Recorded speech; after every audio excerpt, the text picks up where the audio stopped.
Call to order the town council meeting for the town of New Windsor for February 7th, 2024.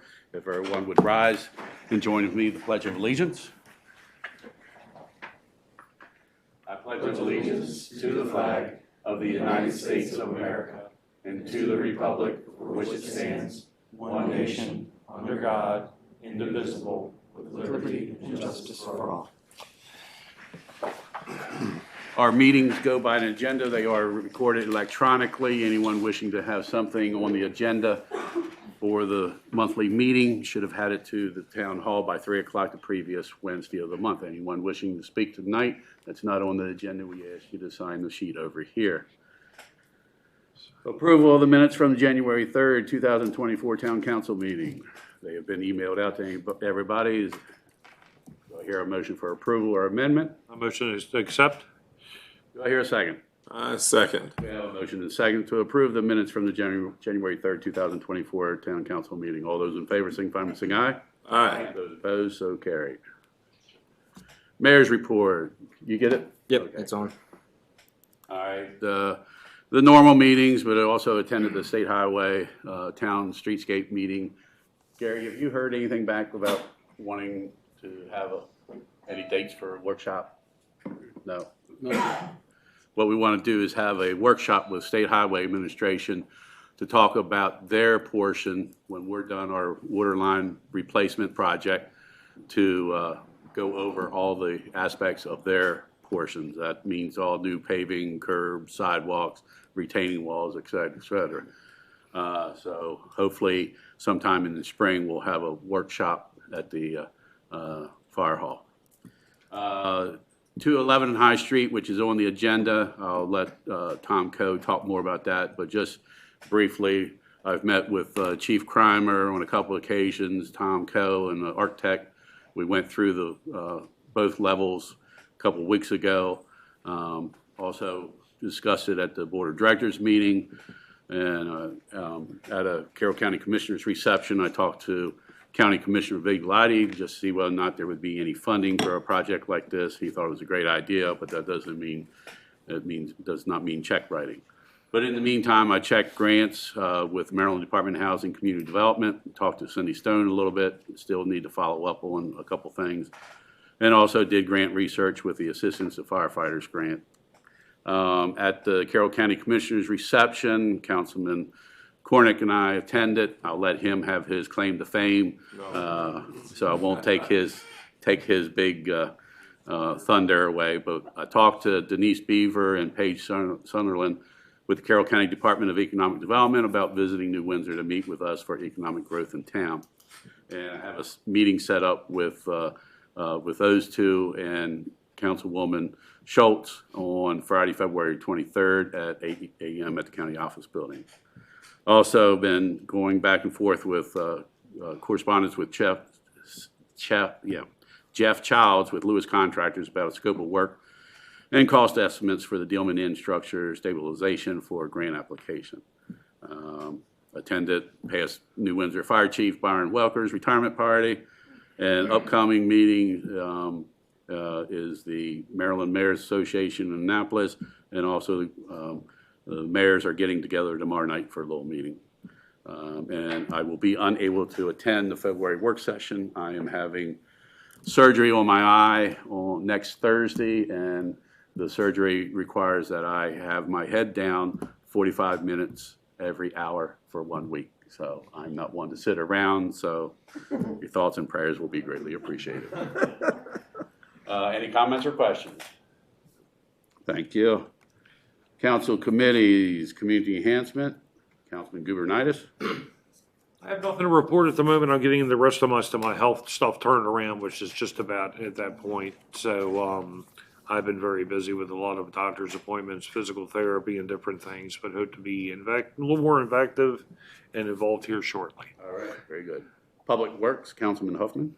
Hi, good afternoon, or good evening, everyone. During the past month, we experienced several snow events in January, and the Public Works crew was out in force performing plowing and salting during these events. I believe they did a great job keeping our roads clear, drivable, and safe. I appreciate the residents' cooperation in complying with the requirement of moving their automobiles off the street when a snow emergency is enacted. It makes the job of plowing much easier and safer for our crew. To maintain the sustainability and longevity of the town's snow equipment, Public Works greases the plows and salt spreaders before and after each snowstorm. All equipment, including the trucks, are thoroughly washed after the snow event. As you can imagine, that takes quite a long time to get all that snow, that salt back out of our equipment to make sure it lasts for a very long time. Public Works also repaired the one-way street sign at the corner of Church Street and Brownie Drive that was apparently knocked down by a vehicle. During the warmer days that we experienced, Public Works repaired the fence at the skate park and picked up down branches that were caused by rain and windstorms that we've had recently. Public Works picked up Christmas trees on January 3rd, 10th, and the 17th. Looking ahead to spring, Public Works is considering scheduling yard waste pickup over a 2-day period. Last fall, Public Works had trouble completing pickup in 1 day, which prompted many calls to Town Hall reporting a missed pickup. The town newsletter will be updated accordingly. The Planning Commission, we did not meet in January. Our next scheduled meeting is February 26th. And some councilman highlights. I attended the Town Council scheduled meetings. Participated in meeting between the State Highway Administration and the town discussing the street program, and also coordinated a meeting between the county planners and New Windsor Town Manager and Public Works Director discussing how sewer discharge capacities are measured in the different zoning areas. As you recall, that's part of the discussion we had that's going to help in our ENR grant application. So we're working with the county planners to make sure that remember that 250,000 number, that we can get that down to the most accurate number. So that's in the works. That's all. Thank you. Any questions or comments? Just echo with Public Works, they did a great job with snow removal. I was in other towns during that period, and I don't think their side streets were taken care of as well as ours. I would like to make one common sense comment to our residents. When our Public Works guys plow snow, they are going to plow it most likely onto your side of the road. With that, there may be times where it goes on your sidewalk. That cannot be helped. They do what they do, and they plow on my sidewalk, I shovel it again. So, it's no fault of our Public Works guys. They have to move snow somewhere, and it's liable to end up on your property. Sorry, that's the way it is. Water and sewer, Councilman Hall. All right, so I'm happy to report that there has been no sewer backups in over 8 months. There was only 2 minor water leaks on Lions Park and Gear Lane. The Snyder's booster repairs are almost complete. I actually have a picture Director Myers sent. So that is one of the complete pumps. It's a new orientation. It's much better aligned so that there's more room in the station. So that's actually nearing completion. There's 2 weeks estimated left. Mid-Atlantic is also going to provide a quote for the rest of the interior plumbing repair and replacement for that pump station. That's my report. Thank you. Any questions or comments? All right. Public Safety and Health, Councilman Cornick.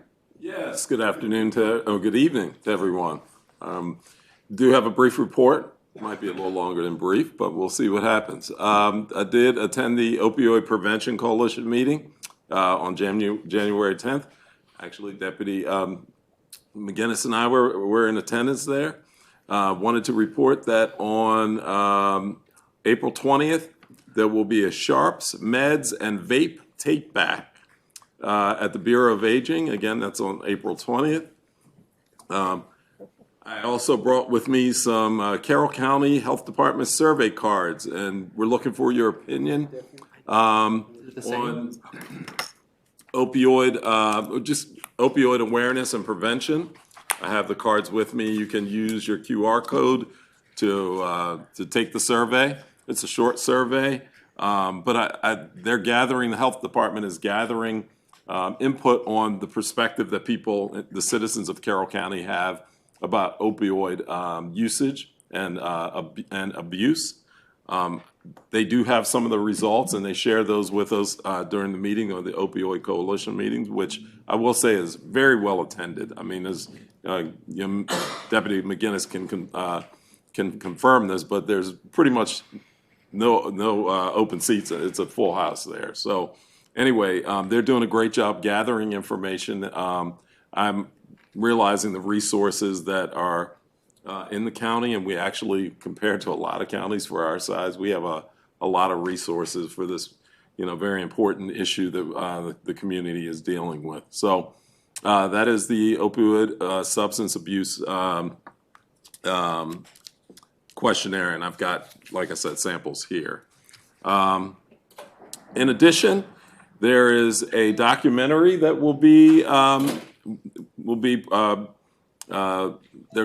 we'll have in it's February 20th at 6:30 at Coppermine Pantherplex.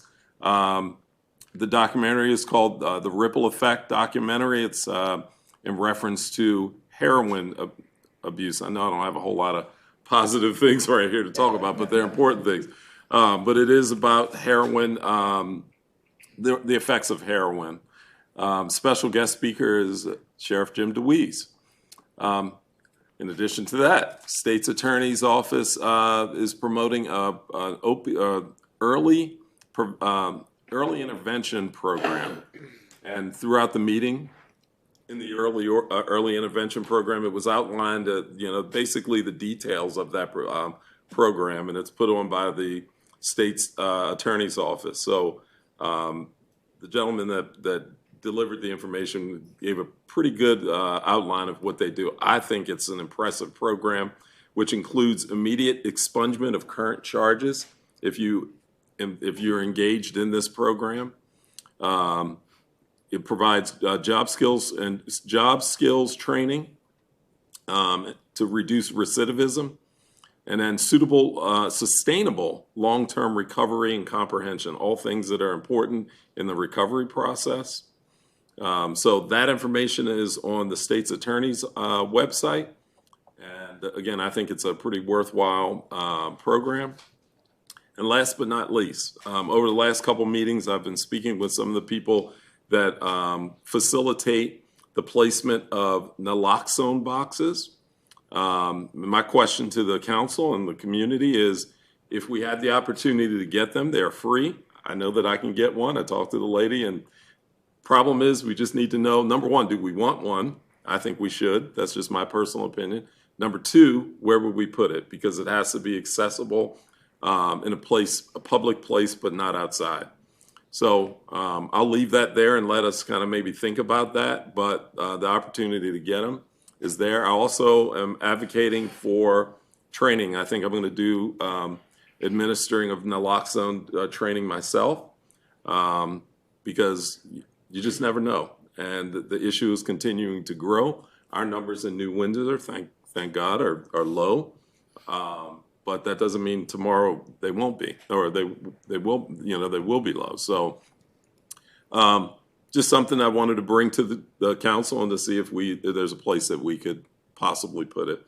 If I may interrupt you, you may want to, not to put Mr. Coe on the spot, but David Coe is the fire department EMS captain, and maybe he has some input. Suggestions?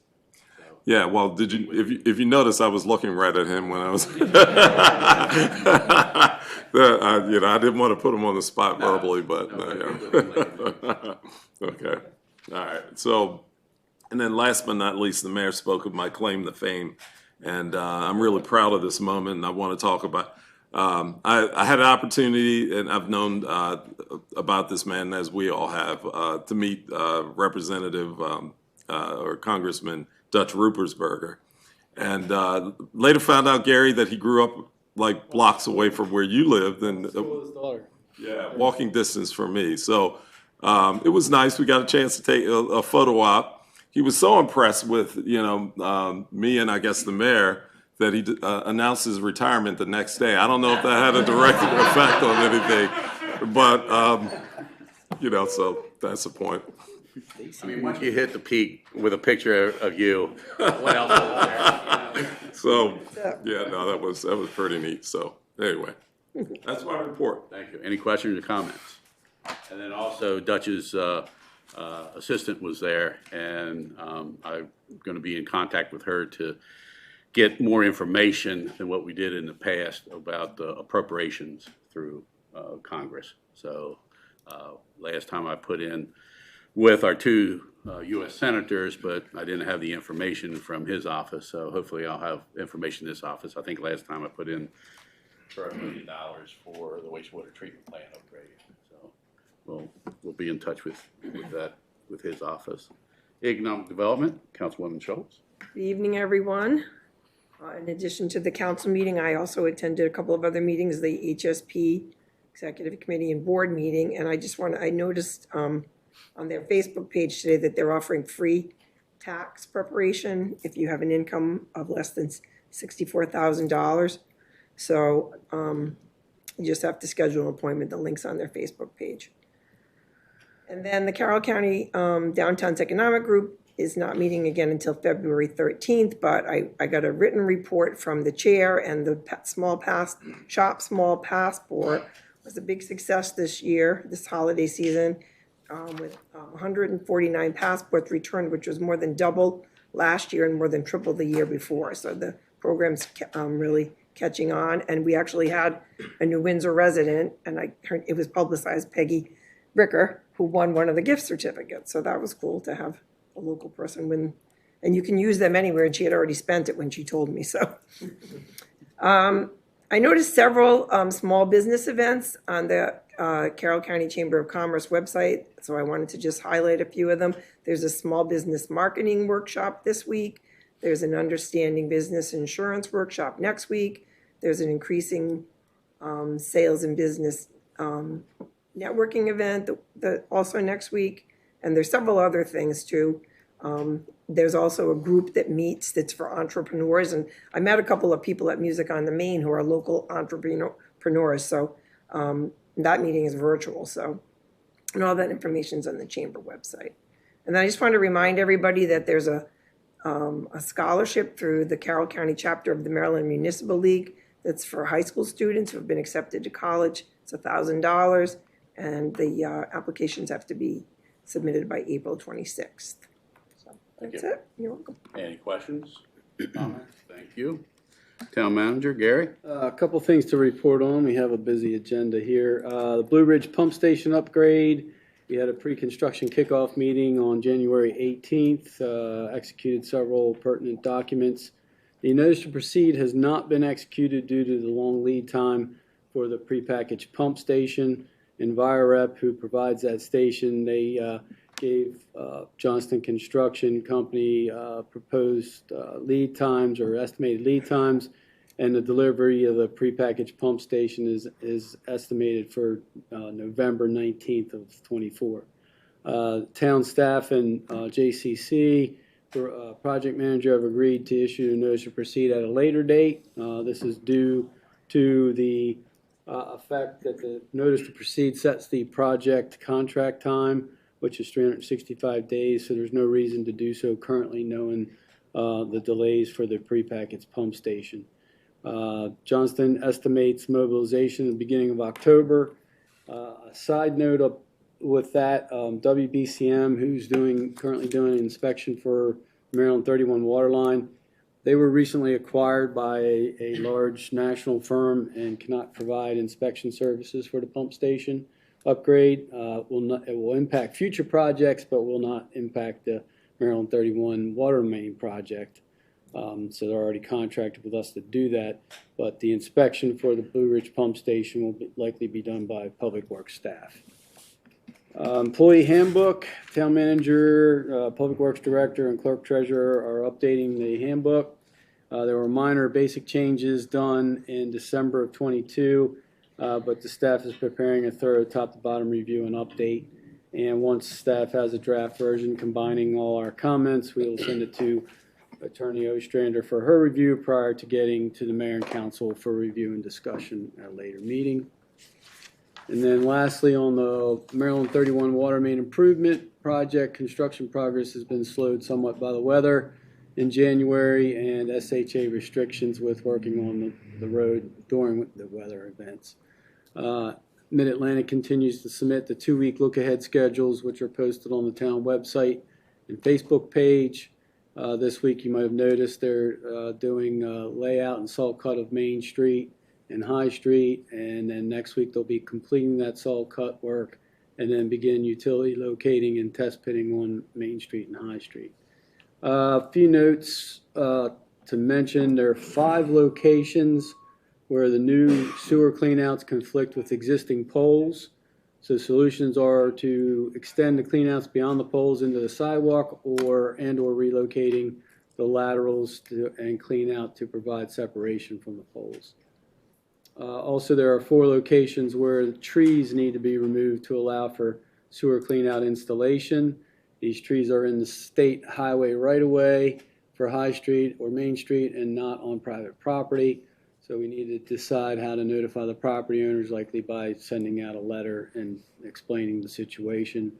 And then there is an existing section of sewer force main in Main Street in front of Fountain Park that runs through the intersection of High Street.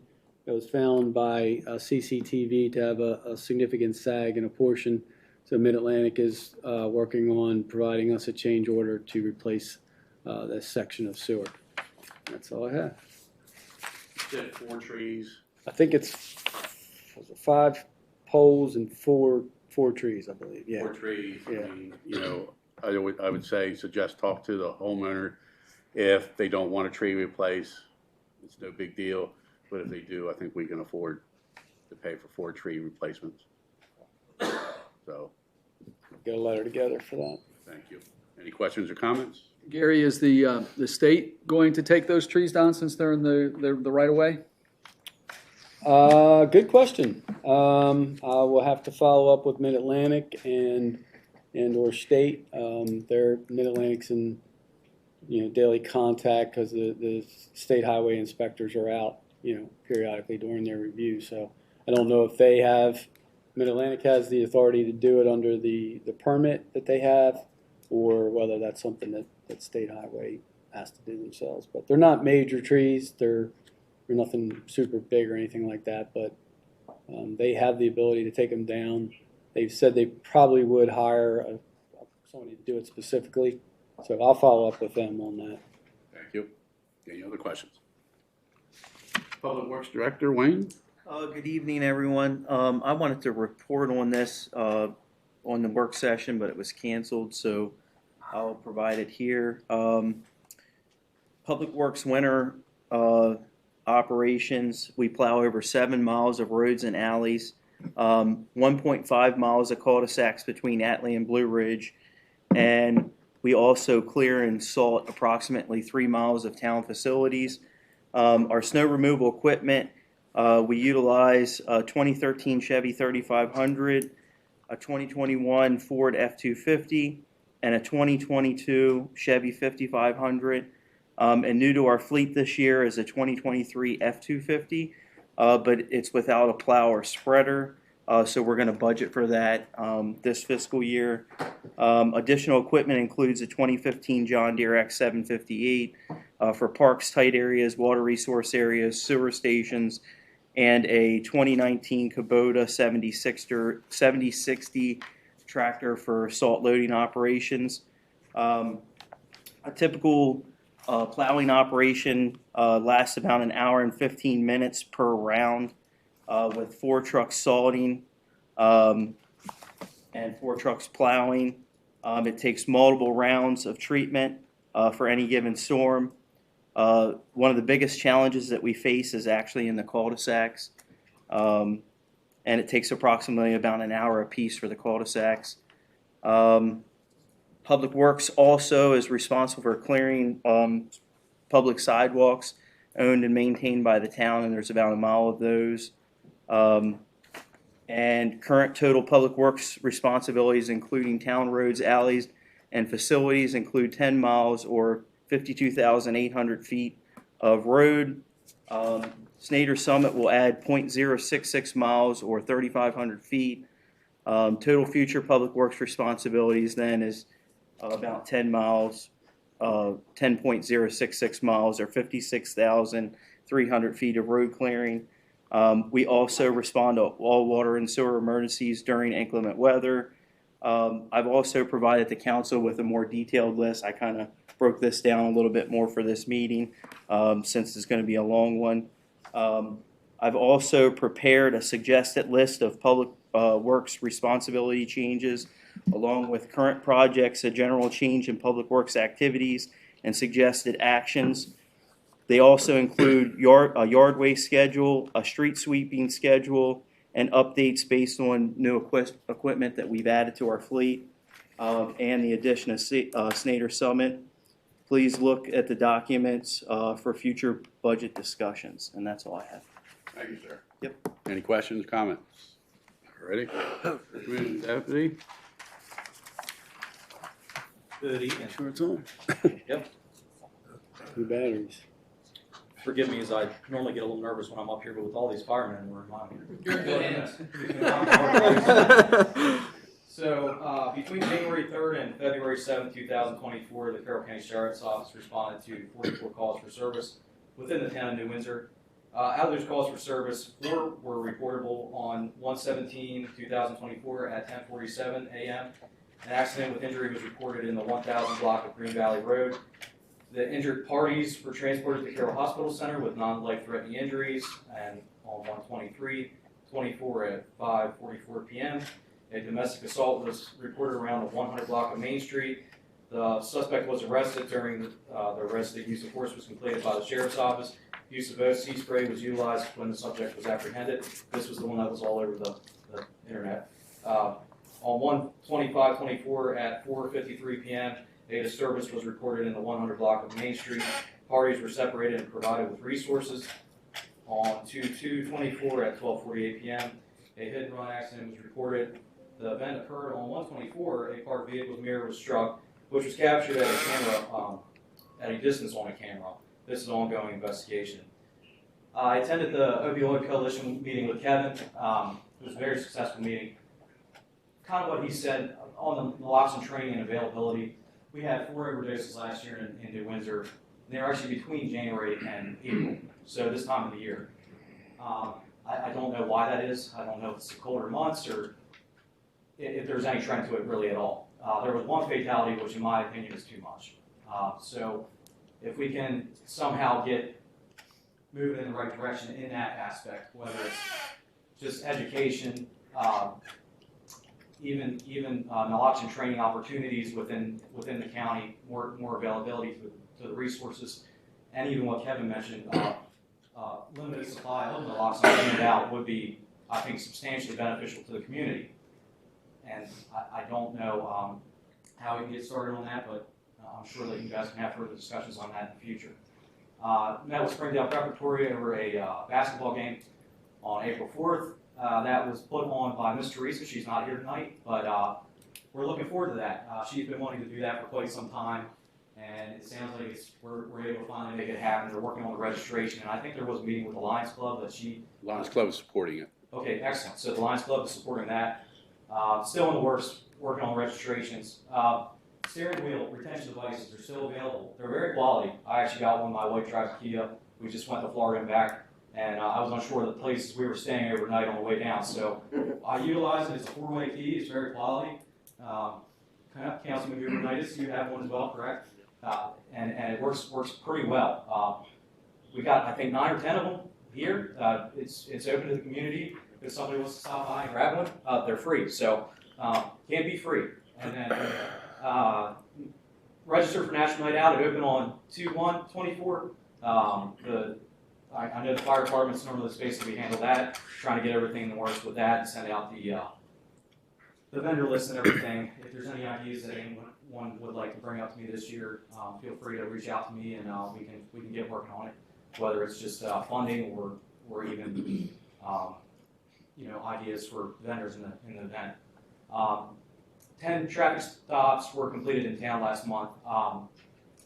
That was inside town. There was outside of town. Obviously, if I initiate a traffic stop here in front of the office and I'm heading out towards Frederick County, a lot of the times I'm out of town before the call comes out. So sometimes the data is skewed with that, but inside town there was 10 reported stops, and I'd have to get to the surrounding area. It would take some time to compile that, but just wanted to put that out there because I know that was requested. So, yeah, that's pretty much what I got for this evening. Thanks, sir. You did well. Thank you. I appreciate it. Any questions? All right.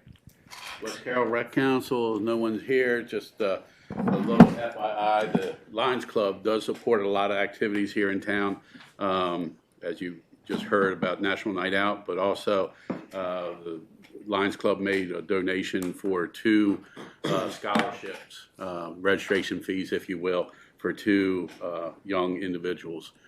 So just to let you know what the Lions Club is doing.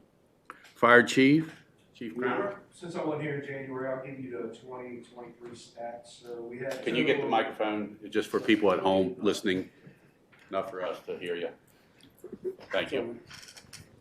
Okay, so I'll just give you the stats for 2023. We had 382 fire calls, 914 EMS calls, for a total of 1,296 calls for the year. So that's about what it's been running the last couple of years. We were up in fire calls a little bit. The hospitals continue to be busy with extended wait times. So if you have something that you could, go to your primary or maybe an urgent care or something, it might be a better option. And just a couple fundraisers we have coming up. Saturday, May 18th, our Money Bonanza. If you want to put that on your calendar, you can see any fire department personnel for tickets. And we are going to have the carnival this year, just like last year. It's May 21st through the 25th. So we do have some sponsor forms for the bands and things we have over there. We're trying to kind of up the amount of money we spend on bands. So we got some good sponsorship last year. So if you have a business or any businesses local that want to sponsor, we have them on our website, or see a fire department member, we get your sponsorship. And that's about all I have. And the parade is supposed to be on the 22nd and back to the normal route, to my understanding. Okay. It's talked. Good answer. I got a message from the chairman earlier, whether or not there would be any issues with the water line replacement, but according to the contract and State Highway Administration, they have to fix the road, pave it by the end of the day. So should not be any issues having the parade. Sounds good. Didn't mean to bust a bubble, but. That's all good. I don't play at everything, I can tell you that. All right. Thanks, sir. Treasurer, Dana? All right, I apologize for not being here in January due to illness, but I present to you a 7-month mid-year budget review. Council, please feel free to follow with the budget that you have in front of you printed out. For the general side on income, cell towers is right where it should be, about halfway mark from what was budgeted. We made about $600 in interest so far on the checking account, $900 in rental housing applications, and that will be every 2 years. If you're following along, it's the first page. Yeah. We are over budget for real properties in our favor. This comes from the state mid-February. It's been over from what they predicted for the past couple of years, so that's a good thing. Personal property is low, and that's the business property tax. I get these reports from the state randomly. I have double-checked, and I will be reaching out to them just to see if they have any, but that is a little bit below budget. Local taxes, cable franchise fees, and amusement tax, they're all in line. We received $48,970.51 of the expected $100,000 for highway user. And then finally, the houses in Seder Summit, we expected them all to sell last fiscal year. There was 3 that did not, so we do have we didn't receive funds for that, so that's above budget. So year to date for income on general side is $953,752. So that's a good thing. Expenses, we do have some POS and Dealman in grant money out. I've talked to Mike. Everything's been submitted. We're just kind of waiting for the state. We have not used or hired the part-time receptionist, so that designated salary is 0. We have $3,500 left in advertising. Cable fees and legal fees are under budget. I do expect cable fees to even itself out. accounting consultant, How far? What am I doing wrong? electric are all under budget as well. We Cut you used back. consultant Brian Step from up. previous years, so we haven't been hit too hard in that area with the snow, but we did spend $1,900 so far on contracted snow removal help. But again, under budget. Just a few areas to kind of keep an eye on as we finish up the last 5 months. Office supplies, public works supplies, vehicle maintenance and repair, and we always keep an eye on overtime. Year-to-date expenses for general is $568,192. So if you do the math, we are to the positive $385,560. Always a good thing with a few months to go. Moving on to enterprise. Again, we predicted all the houses to be built out in Snyder last year. That was a little surprise, so we got a little funding there. Sprinkler fee invoices will go out on Friday, so that line is zero, but that will even itself out. We've collected $2,660 in late fees. We budgeted $5,000. We are making a little bit of money off the interest of our checking account through 68. Everything helps. Other than that, everything else is in line with what we predicted as budgeted. Year-to-date on enterprise side, income is $1,082,833. Then to follow up with the expenses, to break it down, water. We've had a few emergency repairs, but we currently have $29,500 left in this line. 3Rs, we have $61,000 left in the budgeted of $125K. All other expenses in water are under budget and looking to be in line for the rest of the year. Sewer, we have $21,000 left in sludge disposal, $90,000 left in the 3Rs.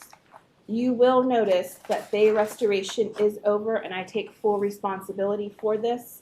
The last quarter of fiscal year 23, which we paid, I incorrectly wrote the check. It was like $11,100 and some dollars. I missed a one, so we had to pay it in this year, so I take responsibility for that. All other areas on this line are under budget and looking good. Same goes with MES's numbers. Year to date, we have spent $726,695. So once again, if you do the math, we're positive $356,138. So both accounts look good. Just to wrap up a few other things, again, we touched base on highway user revenue. We have not spent anything this fiscal year. We did a lot of paving last year, but a balance for that account is $45,370.51. For ARPA, this fiscal year, we have spent $184,283.96, leaving a balance of just over $1.1 million. Again, this money has to be spent, contracted, or allocated by the end of this year. So just keep that in mind. For the Maryland 31 grant, we've spent this fiscal year $844,000, leaving about $3.1 million, the original total. So that was $4 million that we received. So we're taking care of that. That kind of wraps up all of the accounts, except for one that I would like to bring to the attention of the council for a little bit of direction. The developer fee account, for those that are unaware of this, when Snyder's was built, we got water sewer hookups, new meter fees, and admin fees that went to general. All those fees went to a separate account. So the water sewer hookups went to a separate account. It's a money market account. We make a good solid interest on this.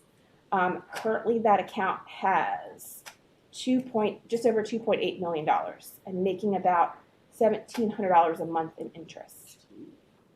I would like to know the opinion of the council if we took $250,000 of that and invested it to get us just a little bit more interest and a little bit more cushion for enterprise.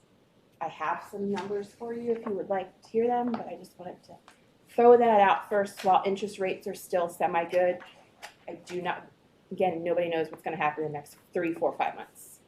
Just 250 out of that $2 million. Mm-hmm. It would still give us plenty in case of emergency. I checked with AC&B. Charles Schwab has a brokered CD for 1 year at 4.85%, so $12,125 in interest. They have a Bank United, I've never heard of this bank, that's 6 months at 5%, so $6,173.77.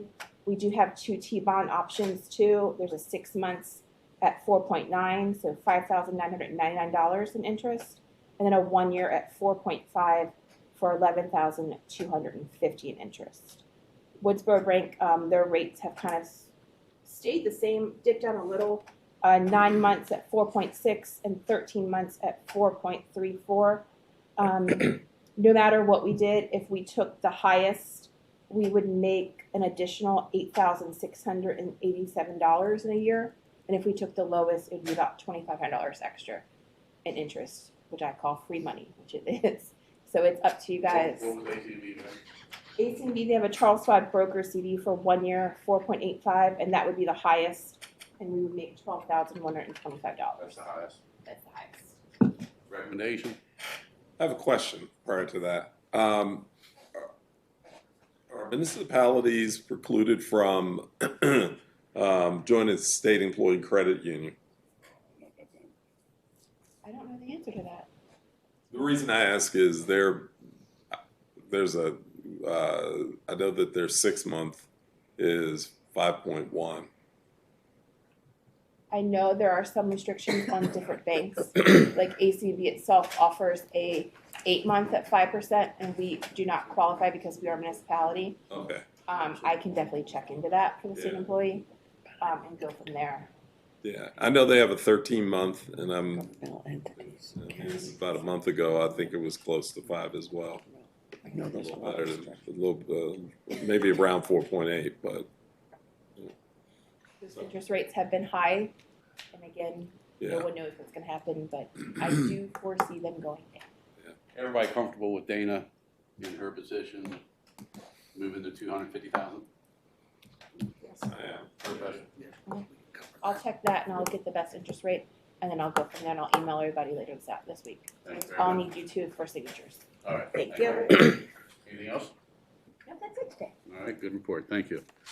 Water and sewer billing clerk, Kim? You're too young to be getting up like that. Are killing me today. Hi, You're everybody. live. Short and sweet. Water bills were sent and newsletters as well.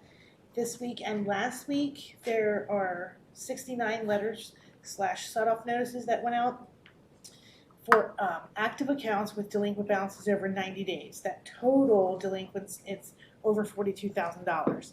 So I'm working hard to collect that. Also, one property was shut off, unfortunately. So I want everybody to know that if you get into that spot, please call me. We'll work something out, payment plan, but you gotta call me so I can help. Thank you. Next newsletter deadline, March 15th, give or take? Yes. Okay, Yes. thank you. Code Enforcement Officer, Joan? Sorry. I don't really have anything to report. I have no complaints. While patrolling during the snow, the sidewalks and everything were pretty well kept clear from the resident standpoint. So that's all I have. Can I ask a question related to that? I mean, I know we can't ticket anybody, but, you know, we had a lot of problems with people not moving their vehicles in the snow emergence. Can we stick notices on cars when people do that? Well, we don't actually have any notices that I could stick on You cars. could create a notice that you could. Can you drive around? Is there's signage, right? It's no emergency room. Oh, yeah. Yeah. You need to move the vehicle. Yeah, they don't, but people don't move the vehicles, you know. That could be I don't see why that couldn't be enforced as a Well, violation. if you're, I'm just thinking if you're working, I know you could probably ticket in most cases, but I'm just thinking if Joan's driving around, is there something else we could do if you're not working? Because, for instance, on Church Street, I don't think hardly anybody moved their cars the last time it snowed. I mean, That was the worst it was route. pretty bad, you know. Doesn't Westminster tow? I mean, Westminster will tow your car. I mean, obviously that's harder out here. I don't think we. And it's not citywide. In the past, other officers have gone around and do you have a PA speaker. PA system. Yeah, Please remove your car from. sure. And if I'm working that day, I'll try to work the next snow emergency. I was way in Florida. Yeah. Sure, likely. Hope you're having a good time in Florida. I did. Let my hair down a little bit.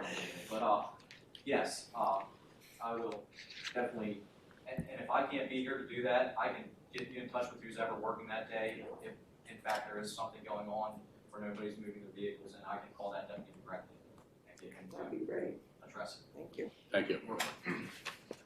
All right, Lehigh update, no one's here. New business, use of 211 High Street to new business, well, just the use of 211 High Street. Chief Crimer started a conversation with me, and I'm sure it had been discussed in-house about the possibility of use of the old original fire hall, the old town hall, and I met with Tom and Steve and the architect, and they came up with some ideas, and I sent the PowerPoint presentation out to you.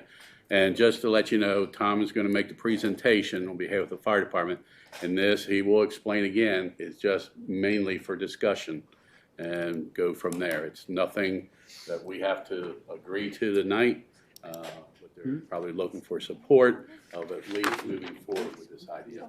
At this time, Tom Coe. Why do we have the whole fire department here? You guys have a clicker, or you guys? I don't, just kind of let me know. Yeah. Yeah, I'll Will's leave. the clicker. Where did I get my camera? Oh, Dave will loan his phone. Mr. Mayor, members of the council, town staff, thank you so much for your time this evening. My name is Tom Coe. I'm a resident of 303 College Avenue. I'm here tonight representing the New Windsor Volunteer Fire Department, and I've got over 30 years of service with that organization. Currently serve on the board of directors and served 9 years as the fire chief there. I'm so proud that we have rocked out attendance tonight at the town meeting with members of the fire department. So also with me tonight is our president, Marcy Munschauer, our fire chief, Steve Crimer, our EMS captain, David Coe, past president, Drew Strine, and past assistant chief, Dale Lohman. So if you need attendance at your town meetings, we're glad to have a presentation from the fire department that will bring people before you. You've got some. Oh, Neil. He was a longtime member of our organization. So we come to you tonight talking about a real issue, not just for our fire department, but for our community. And we come with discussion on that problem, what I believe to be a very powerful solution. But we can't do that solution alone. We need partnership for that to occur. So tonight's conversation is a partnership opportunity with the New Windsor Fire Department.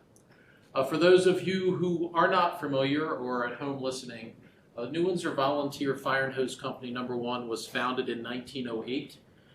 We actually bought hand-drawn hose carts from the Independent Hose Company in Frederick, and in response to local fire conflagrations in town. The department, due to lack of activities, went somewhat dormant until the late 40s, and in 1948, the organization reorganized and purchased their first motorized piece of fire apparatus. We've since grown, outgrew the facility that we're currently standing in, and moved to our new modern facility up the street, where we, on a daily basis, provide fire, emergency medical services, rescue, hazardous materials response to not just New Windsor, but the greater western edge of Carroll County and the eastern side of Frederick County. We're very proud that we have over 100 volunteers, 40 of which are operational responders. We also currently employ 1 full-time and 20 part-time employees who help us staff our paramedic unit. In the future, which is a separate subject, we expect to transition those corporation-level employees over to employees of Carroll County's Department of Fire and Emergency Medical Services, which has been a joint operation for that transition with our volunteer component for the last 10 years.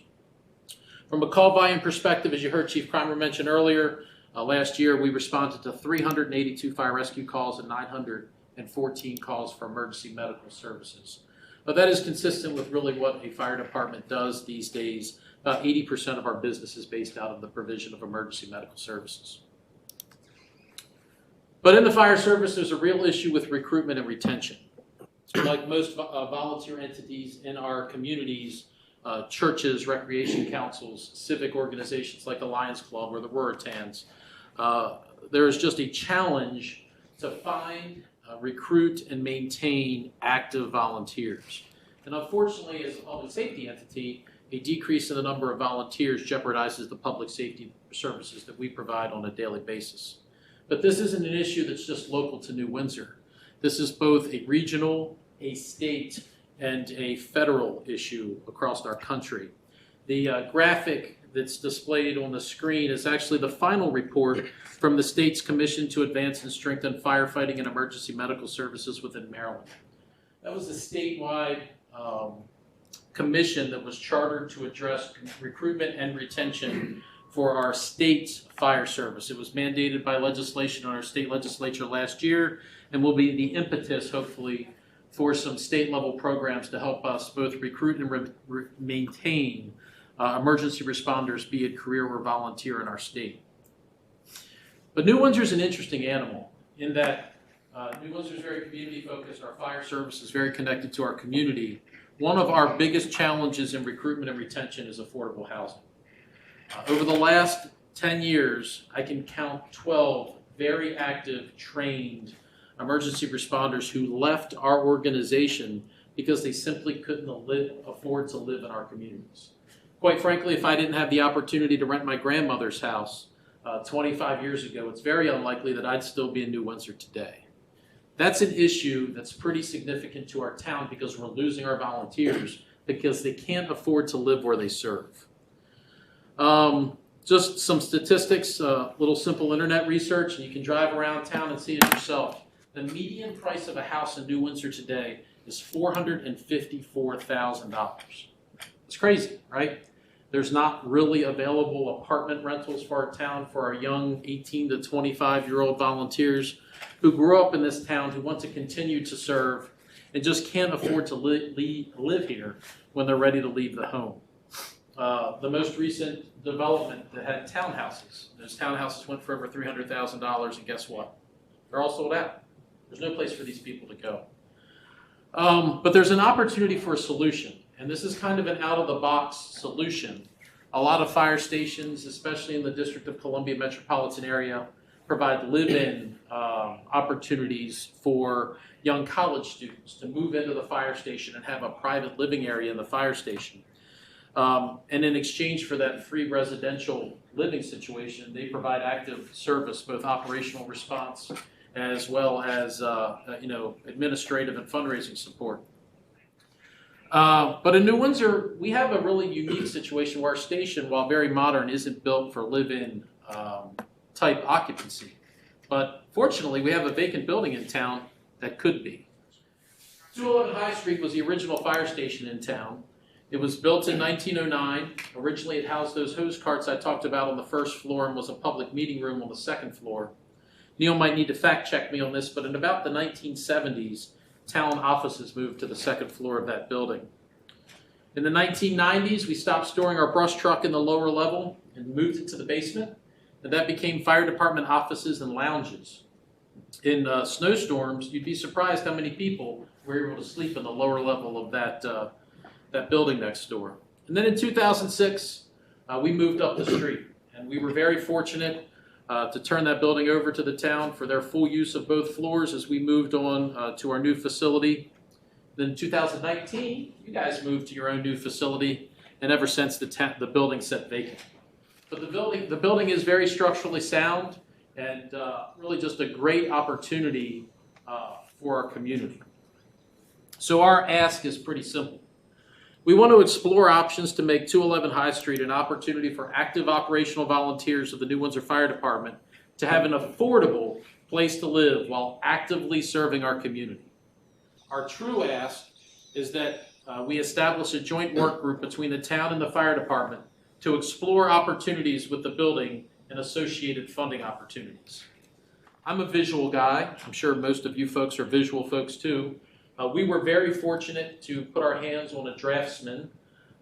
It was a very expensive investment for us. It cost me lunch at the flood zone. But we have some depictions so you can understand what it looks like. The pictures you see before you are the current configuration of the first and second floor of 211 High Street. And, I spent some time in the building, as Neil had mentioned a few weekends ago. If you really spend some time and look around it, it's pretty awesome to know that the original floors from 209 High Street are still there. You can still see some of the original ceiling structure and walls. And to know all the history of our town that has occurred in that building is pretty special to me, and I'm sure special to many of you. But we don't want it to look like that anymore. So we've got a couple options, just conceptual, right? But they are professionally done. We've got a 1-bedroom option and a 2-bedroom option. And really what our intent is to put an efficiency apartment on each floor of that building. To maximize the space, our fire department preference is actually the next slide, which is 2 bedrooms per efficiency apartment, which would give us space for 4 operational responders to live in at an affordable price, allowing them to save money so we could hope that they could buy a house in the community they serve, right? So this is really a stepping stone and not intended to be permanent housing. The positive outcomes of this project, it improves the response capabilities of the New Windsor Fire Department. So it is a benefit to the citizens in our town and in our community. It maintains a historical structure within town. It makes good use of a vacant structure that has now been vacant for 5 years. And it provides affordable housing to young adults who are engaged in our community. There are a ton of questions. But this initiative is supported by the Board of Directors of the Fire Department. This conversation has taken up such momentum, we haven't even been able to advise our entire membership of our intentions here, because we really want to get the ball moving if there are truly grant opportunities for us to capitalize on. That's why I invited Tom and the fire department to present it tonight instead of waiting until presentation next Monday to the fire department, because if it's something we want to do, the grant applications are usually due like June 15th. So I thought it would be better to start the process sooner than later. So there are a lot of questions. I have a lot of questions. I have a lot of thoughts. But the realism is, the root discussion here is, would the town be willing to partner with the fire department to solve a community issue with an existing community vacant facility? And with that, knowing you have a tight agenda, and I've already taken up a lot of your time, I'm glad to entertain any questions or discussion that the council or town staff might want to have. Just start around the table here. Councilman Cornick. I don't have any questions that you could possibly answer at this point. I mean, funding is, you're working on that. But I think it's absolutely forward thinking. And, I think it's a step I think it's an awesome solution to an issue that you're having right now. So, Councilor Guderitis? I have no questions. I think that what you put out really explains, the intention and the need, and a good use of the building, to help out what you need for, your needs within the fire company itself. Councilman Huffman? So I have like a boatload of questions. I love to talk about that. Yes. However, a lot of these questions I realize at this point probably would not have the answers to them, and would be good for moving forward. So although I feel this may be a good use of the building, and I would certainly support further discussions to move this effort forward, I will make a statement that may be a little bit unpopular, but I want to make the statement. I do personally feel the relationship between the town and the fire department has cooled a bit over the last few years. As an example, Music on the Main 2022, the fire company leadership let the town use the engine bays for the event due to bad weather. But it was very obvious that the membership was not on board with that, because we received little to no help from the fire company during the disassembly portion. Typically, the fire department was lockstep with the town for this community event. In 2023, the town was not granted permission to use the bays. And what that meant was the town event would have to be canceled in the event of inclement weather. We had no other plan B. Now, the fire company did let us use their tables and chairs, the same as they had in the past. But again, there was absolutely no help. We had to move them, we had to pick them up, we had to take them back, all on the town staff and the council. We realized volunteer issues in the fire company. You're looking at the volunteer issues for the town. Okay. So my point is, New Windsor is a very small town, and as can be seen, the town council and the fire company often have mutual interests that benefit both organizations to work collaboratively. And I hope that we will see a stronger relationship between the organizations in the future, and this can be the stepping stone to make sure that we do get back lockstep. So thank you for hearing me. I appreciate the feedback. And as far as Music on the Main not being able to use the station, I'm not sure with our numbers the way they are that we can have it inside anymore. That's just my opinion. So. And you know, not going to argue or debate that. The idea was that we're trying to be a community and lockstep with the fire department, and that was not an option for us this past year, as we had worked so closely in the past. That's my statement. All right, thank you. Councilwoman Schultz? I think it's a great idea. I only have one question, but I think you already answered it. So the intent would be, assuming this all worked, that the people, the volunteers, would pay rent if they lived there. So in short, anything is on the table. Okay. Really, the intent of the ask is to form a work group to have a common understanding of if this is even an acceptable option and pursue different funding opportunities. And there's a list of them, right? In some live-in situations in the fire department, folks physically live in the fire station in private portions of the building and pay no rent. We have talked conversationally about either very low rent or maybe just the utilities. Fortunately, that building's actually currently wired, first and second floor being separate. So I think that's something that the work group would drive towards. We would be interested in some sort of contractual arrangement so that the live-in, the member, would have a clear understanding of their expectations of what their participation obligation would be in exchange for what we're calling affordable housing. And not only is this a retention thing, but this is very much a recruitment tool. Right over the curb. Doesn't sound good. So anyway, continuing, the folks at 211 High Street could very well be immediately the first ones to arrive at whatever just happened. So I think anything's on the table, but before we get into those conversations, we really need to understand, one, if there's willingness from the town, and two, can we get a work group together to decipher what those things are? I support the idea of a work group. I think it's a good idea. Councilman Hall? I support the idea. I know there's a lot of questions. That it's going to be a lot of work to get that up to that. There's a lot of questions on the people living in there, if there's any issues, and how we go, the legalities of that, all that. That's all going to be answered in a later date, so I'm open to looking at it more. Stay up. Okay, so I did a little investigation on what it might take to kind of renovate the building, and I guess my only concerns would be like lead abatement. We have the MD31 project going on. It would be nice to have divided water services, so like a manifold for water. Although the electric is separate, it would probably take extensive work to kind of redo the electrical in the building, which is doable. So I guess it's probably been about 2 years ago we talked about what to do with 211 High Street.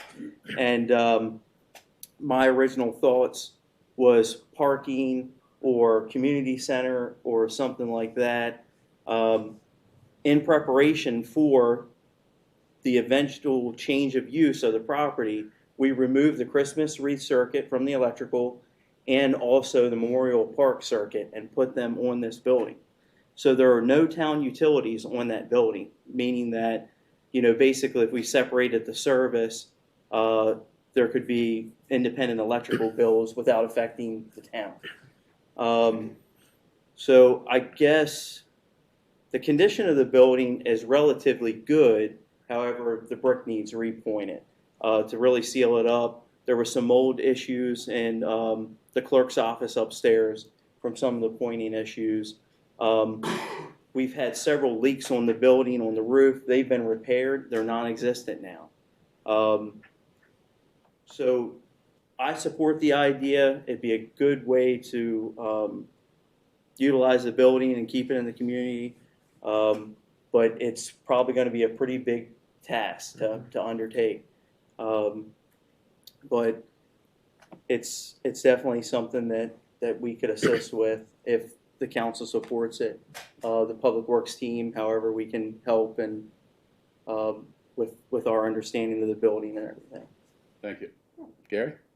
I think it's a good idea. There's a lot of questions. I'm sure they'll be answered moving forward. I think the task force is a great idea. I guess the first and foremost thing just to think about, is the town, we currently own the building now, and then how will that change, if that will change, and then, the utilities, as Wayne brought up, and things like that. But it's going to take some work for sure, but I think it's a good stepping stone, a good point to start. Thank you. Of course, I support this idea to at least move forward. I have, as I mentioned in my report, checked with Maryland Department of Housing and Community Development. They have a couple different grant programs. One is the strategic demolition, which sounds like you're tearing something down, but it's to prevent tearing down buildings, and that's what we use for Dealman Inn. And personally, I'd like to see us use that again for this grant.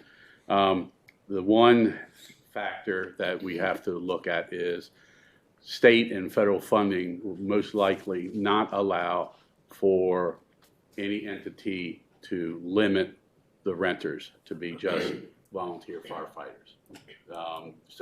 However, having said that, and I'm waiting for a response from Cindy Stone, who I have a great relationship with, usually she can make things happen all legally, but she might find some other funding for us. So that's one issue. Now, another issue might be, do 2 apartments. One's open for anyone. The other is for volunteers. That's just an option that, we may have to look at. It would be great if we could get 4 volunteers in there. The rent, my philosophy was, to mainly cover the expenses, allow the individuals to save up enough money to be able to afford their own housing somewhere, as Tom said. There's a lot of questions. One thing that is the benefit of this is if we do something on our own, for whatever reason, we've talked about this multiple times over the years, it's going to be on our dime, our funding, where here we could get it fixed up. The bricks, the interior probably be gutted and everything else, new plumbing, new electrical, by a grant. And normally I would not see us having to put any funding in it due to the fact that I think the building is appraised at, or assessed at $300,000. So if we put that in the grant, that's what we're putting into the project, that's huge. If the fire department wanted to, and that's an option, wanted to put in $10,000 or $25,000 or whatever, that's huge. That gets us more points with the state saying that the financial commitment from the fire department is there, the town's there. So, and then when you have the safety factor, that is probably going to score the highest of any grants when you talk about safety, life and health, and that sort of thing. So, I have no problems meeting with the fire department and coming up with a task force from our side, and we'll be talking if that's how everybody wants to go. Yeah. Sounds like it. Good plan. Well, thank you all very much for your time and consideration. This is very important to us and really very important to our town to maintain our participation. Thank you. Thank you, sir. And just to let you know, the 7 members from the fire department totaled over 300 years of service to this town, to this community. Thanks, Dale, you're responsible for 250 of them. The average is about 43 years per member in here. So as you can see, every service organization is aging. We need new members. I keep putting this in the newsletter. We need new members to join the fire department, the Lions Club, the Heritage Committee, the Rec Council, because of this commitment that has been made over the years by so many individuals. It's why we have the town that we have. And, you know, things are changing with the fire service. I get that. But we still, I feel, can be a volunteer fire department for many years to come. And this would be a huge asset to that. So thank you. Thank you guys for, you can stay for an inspirational, exciting meeting. It would feel very inappropriate for us to walk out. That's fine. I'll give it till we start the budget. Yeah, that's not a real phone call. Sprinkler fee. Right. Call me at 8:30. Okay, so the sprinkler fee increase was presented at the April 2023 council meeting by Director Myers, and the council requested some time to review that and presented the information presented, and then at the April 23rd work session approved the increase in the fees. And then per the council direction at that time, we sent letters to the 4 businesses that pay the sprinkler fees to inform them of the increase ahead of the yearly billing, which is mid-February here. So the resolution 020724 will officially increase the sprinkler fee to 0.435 cents per gallon multiplied by the square footage of the building. So I'd like to Did we get hear any comments from the 4 businesses? no, right? Okay, all right. So do I hear a motion to adopt resolution 02-07-24? I'll make that motion. I'll second. We have a motion and a second to adopt resolution number 02-07-24. Any comments or questions? All those in favor signify by saying aye. Aye. So carried. Thank you. Part-time receptionist position. Okay, so the part-time receptionist is approved in the current FY24 budget as needed, based on town manager and director of public works current workload and number of ongoing and future major projects. We believe it's time to move forward by hiring a part-time receptionist. Briefing paper with a summary background justification was emailed to the mayor and council on Monday for review prior to tonight's meeting. It's also in the folder. So if hopefully you've had time to take a look at that. Any questions, just open it up for discussion. Questions, comments, council? Good. All right, I'll start. It's on me. So I read the job descriptions for both positions, and it's certainly a long list of duties that need to be performed and that are performed and have to be performed. Where I struggle with it is the part-time position. It's very hard for me to quantify the amount of tasks and the time to complete those tasks to see if there is 25 hours worth of work there for those tasks. Okay, so that's one thing. Secondly, you say that Kim's title and pay will also change accordingly, so she's going to be taking on new and more advanced duties, so her title and pay would also increase. So it's not just that we're utilizing money that we budgeted last year and not filled, but we're going to have to increase salaries for Kim's position as well. And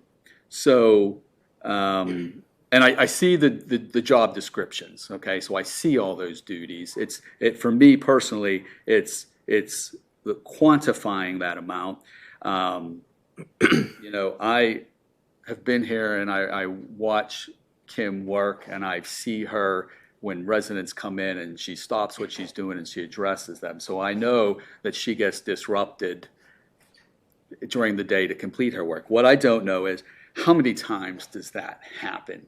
And how many times does the phone ring? And how long does it take that person is sitting in that front office is utilizing that?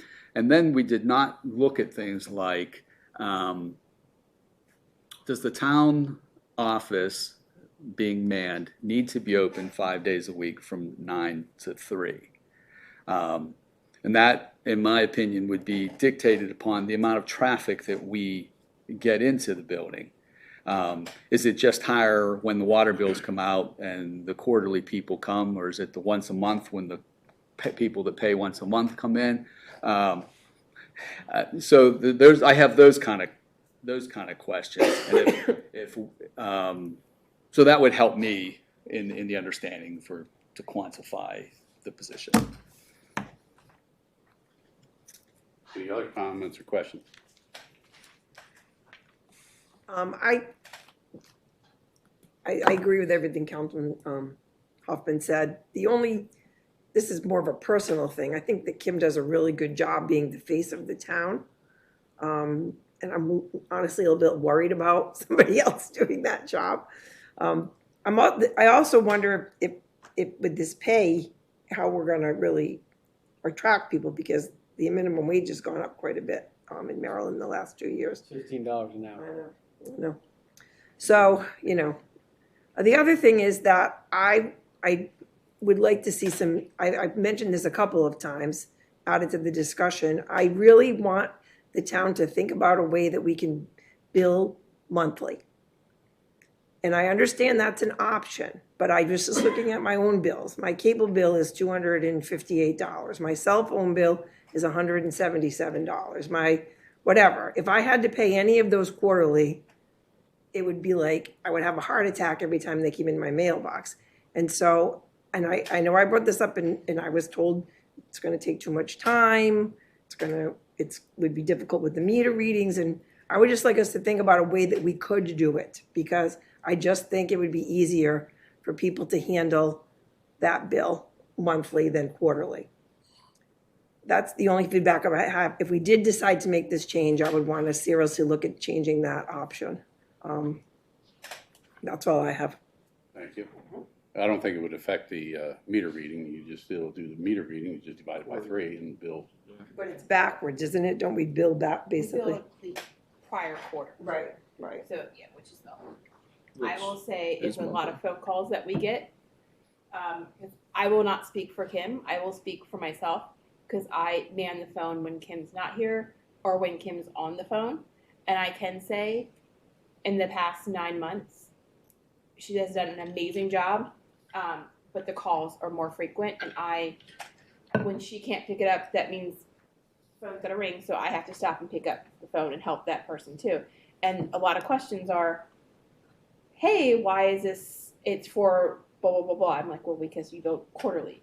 Or you haven't applied my check. Well, let's do some more research. So it's not just answering a phone call. It's doing more research that takes away from Kim's daily tasks that I see. Again, I will not speak for Kim because I am not her, but I can speak for what I have seen. So I do feel like a lot of people, we have a doorbell back there, and sometimes Gary and I go, that doorbell just does not stop, like going on and off. So that is a more frequent thing. I can say for the part-time receptionist, I added on there to be the music on the main head person. Realistically, yes, that has grown, but I've taken charge of that a little bit, and it's time out of my regular job, and it takes away from my daily tasks. Realistically, we should start thinking about music on the main now. Yeah. Not in July. When I have that moment of briefness where the budget's set, everything's kind of gone. So if you look at Hampstead, I know they've already posted for vendors, and theirs is right before us. So that's something that, again, has grown over the years, can be even bigger if the right person was in that position. and would be a good portion of the time. Same thing for, you know, the 5K, helping Kevin more with National Night Out, and even the Christmas tree lighting. Again, we could make it bigger than what it is, and that person could really take charge of that. To tag along on that, I've mentioned a couple times, I've mentioned to Gary and Kim, some council members, you know, maybe we need to look at our structure altogether and look at other municipalities. It doesn't have to be the same size. It can be larger, it can be smaller. Maybe there's a position and job description that is better than what we have or what we're planning. But I would also like to see a Main Street coordinator that would do our events, do additional events. You know, we have the one event, and that's, you know, I'd like to see us do more. Doesn't have to be major. It could be, you know, a chocolate crawl with the two churches, Uncle Mattie's. We could have open here, the fire hall, you know, 5 or 6 places just to, you know, do something different. You know, maybe a little band in the concert, you know, or in the park, that sort of thing. But also, we are, I think, are at the point where we need to look at someone in a position to bring in economic development, bring in businesses. Every other town has somebody that's bringing in businesses. Union Bridge is, you know, bringing in business all the time, and I don't think that we should be the only one that's not. Now, how we get all that together, that's, you know, that's going to be probably a work session or two. However, you know, I feel, number one, we need more businesses. 2, the Brethren Church back in September voted to close some of the operation at the warehouse, mainly the materials handling. And I think that was in September, and they said within 30 months. So that's basically within 2 years now, almost. So, and what's going to become of that building, whether there's an opportunity for us to have some retail outlets in there, you know, I don't know. I'm waiting for the president of the Brethren Church to call me back. He was out Friday, he was supposed to call me Monday. I'm still, you know, I'll follow up on that, but there'll still be some operation there. Serve is going to still be there and a couple other organizations, but I think the bulk of the warehouse is going to be vacant to some degree. So I just feel we should be proactive working with the Brethren Church and county economic development, and so that we're not having an empty building when we could be taking advantage of it to bring businesses in, and also employment opportunities. So that's my feeling. I think, you know, my suggestion is that we take a look at every position we have, look at other municipalities. They're all listed. You know, there's one website that has like 600 municipalities, well, not municipalities, but communities. You know, you got Baltimore County, Howard County that doesn't have municipalities, but, you know, there are other places that have different positions that, you know, make things happen. So that would be my suggestion. We take a look at other municipalities and see whether or not we're using our staff to the best of the abilities. I mean, they're doing an outstanding job. They're swamped. You know, I've always talked about making the workplace a healthy, friendly work environment. We need to continue that, and I just want to have the right people in place to continue that, in my opinion. I would say, just going along those lines of, I think instead of my feeling is that instead of hiring another part-time position, it might be a good utilization of additional roles for the code enforcement officer, and just to think about reassigning roles, like the mayor was saying, to try to better align with, you know, we're a small town, we have a small staff, so how can we use to most efficiently our staff? So that's my feelings. All right. I know, Gary, you don't want us putting it off, but I just feel we need to take a look at our structure. Ask a question or two. So the Main Street Coordinator, Economic Development, this position you're talking about as a separate position? Well, it doesn't have to be. It could be a combined. It would be great if we could afford it, but if we can combine that, because they're not going to be 40-hour jobs with Main Street, you know, events and economic development. We don't have that much going on, but I just feel we need someone concentrating on those two elements, whether it's 15 hours a week out of a 40-hour week or whatever it might be. I just feel we need to concentrate on those two areas, because right now, Dana doesn't mind doing it, Kim doesn't mind doing it, but I know it's time consuming to Dana and Kim to put on music on demand. And if we had somebody dedicated to do that and other events to bring people into town, I think it's beneficial.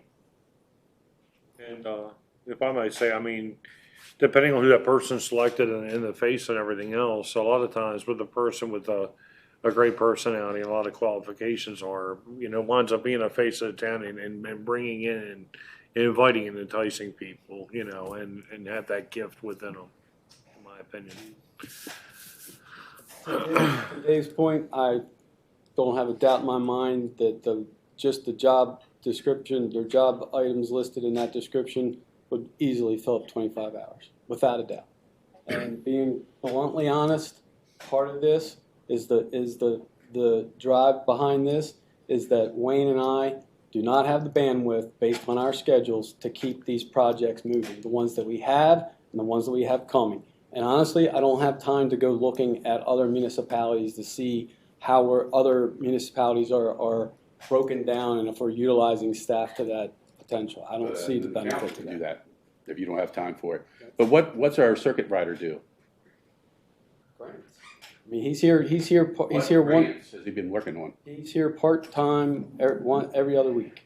What, he's supposed to be project manager? He's here every other week. We don't need a project manager every other week. We need a full-time project manager, project coordinator, whatever you want to call it. I think we need to take a look at that position, because he's not writing grants. Maybe we want to do away with that. I don't know. I thought that was why Frank and I got him in here to oversee projects. I think we need to take a look at his job description then. So Gary, I have another question. So we've already got the money for this position in the budget based on $15 an hour, 25 hours a probably week. we would have to look at the $15 an hour. We'll probably have to look at making that a little bit higher.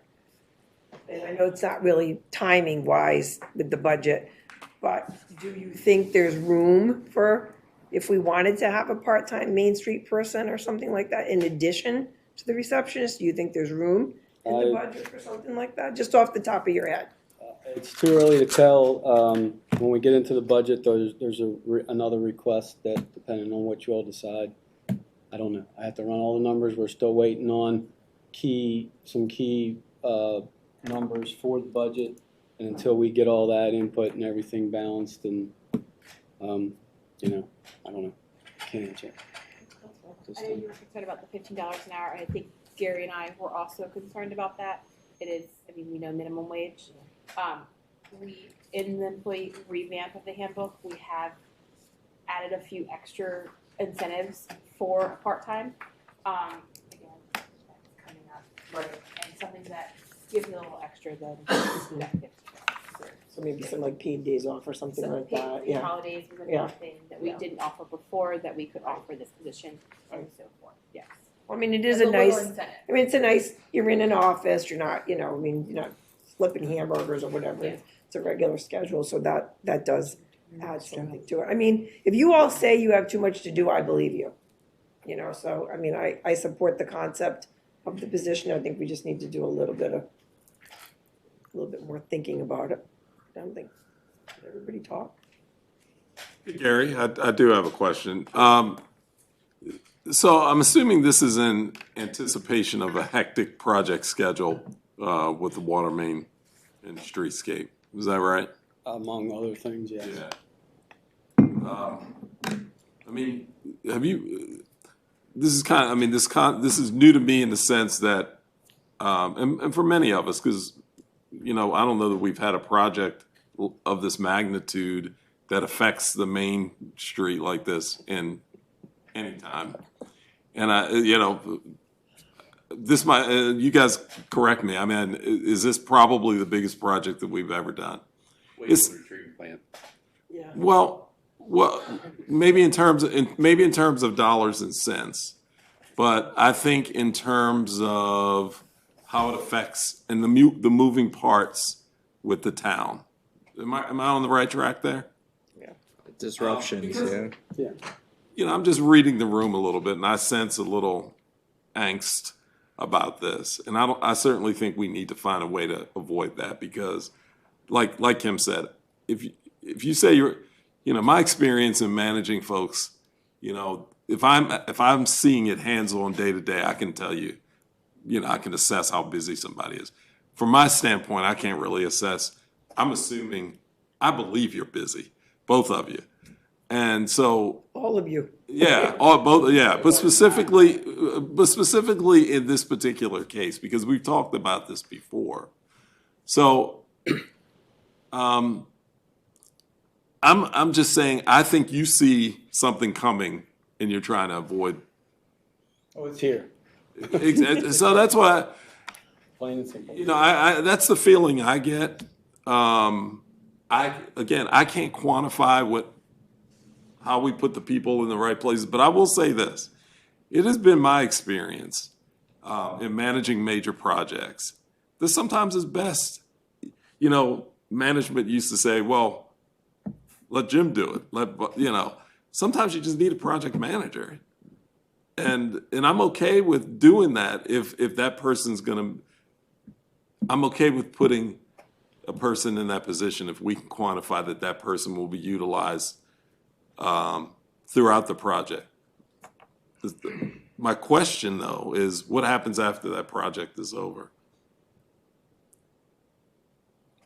Well, there are multiple projects on our list. Yeah. So in the Go ahead. I'm looking for council folder, there is a list of current and future projects that we're going to continually update for future discussions. Right. So basically in that list, so to name a few, we have the MD-31 project. It's one of the largest water main projects that the town's taken on in years. Yeah. In parallel with that, we have the Blue Ridge sewer station project. We're going to have to think about Atlee Pump Station. We have multiple water source development projects. So we have 1000 Green Valley Road where we're going to be drilling some wells. We have another property adjacent to Hillside where we're looking at future well sites. We have regulatory agency stuff that we have to deal with. State of Maryland requires us to be compliant in all sorts of things that are new. Lead line survey is one of them. We have to have that done by October. It's about a 60-page document. It's a spreadsheet that's about 7 sheets long, give or take. We have to list all the houses, all the lateral connections, all the mains, and that's the name, just a few off the top of my head. So we have aging infrastructure problems. It's been pretty historic here. The booster station, the suction line, we got that replaced, and then the pumps failed. So we have the pump replacements going on. We have a water refurbishment project that's supposed to be coming up. It's been delayed for 2 years now. And I get the gist, and I don't mean to cut you off. I get the gist. But this transition of Kim to that project coordinator project will help alleviate the stuff that you guys are finding difficulty getting to. Is that the point? Absolutely. So just the document Wayne's referring to is in the folder, in tonight's folder, Public Work Changes in Service, Workload, Public Works Position 2024. It's 11 pages. Take a look at it. That's all I'm asking. So there's 11 pages, and there's a possible addition of 5 more that are separate from that I didn't include in tonight's meeting. And a lot of it's infrastructure based. So we have several capital projects, sewer linings and other thing. We need to get the sewer lining done this year because we want to use the ARPA money to do it. However, after this year, there's the next year's projects, which the town would have to fund in regards to sewer lining. And so then we have about a 4 or 5 year plan, other road projects and water line replacements, Hillside Avenue, Lampert Avenue, Maple Avenue.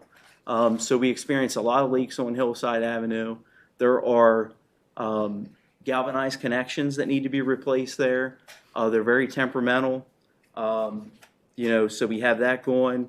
So it's coordination of that, all of those things that you're really looking for assistance with. Yeah, so I would say like the MD31 project is relatively large for the town. However, collectively, when we're going to be doing 3 or 4 projects, maybe a smaller size, the magnitude's the same. So they're going to run in parallel with each other. So it's a very challenging thing to juggle.